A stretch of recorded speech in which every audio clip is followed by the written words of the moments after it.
Ce tableau a été peint en 1747 par Jean-Baptiste Pierre, un des peintres français les plus réputés du début du XVIIIe siècle. Grand prix de l'Académie de peinture en 1734, il devient en 1770 le premier peintre du roi Louis XV. Cette toile a été réalisée dans le cadre d'un concours organisé par le directeur des bâtiments du roi, M. Lenormand de Tournehem. Il y invite les 11 membres de l'Académie royale à peindre un tableau d'histoire, donc un sujet biblique, mythologique ou historique de leur choix. Pierre choisit un sujet mythologique, l'histoire d'Aurore, la déesse du lever du jour. Tombée amoureuse d'un mortel, le beau berger Titon, elle demande à Jupiter de lui accorder la divinité pour qu'il puisse l'épouser. Titon n'étant pas un héros, Aurore s'essuie un refus catégorique, mais elle insiste et revient tous les jours refaire sa demande. Exaspéré, Jupiter finit par donner l'immortalité au jeune berger. Le tableau nous montre le couple heureux, certainement le lendemain de leur nuit de noces.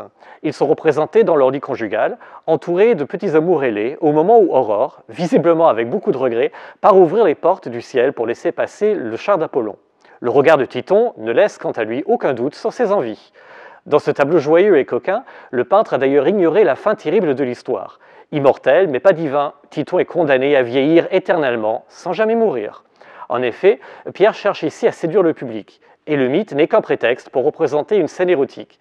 À l'époque de Louis XV et de sa célèbre maîtresse Madame de Pompadour, les thèmes galants sont à la mode. C'est d'ailleurs un tableau caractéristique de ce qu'on appelle le style rococo. Quant au concours, l'Académie a fini par donner le prix à tous les peintres, et les tableaux ont été payés 1500 livres pièce.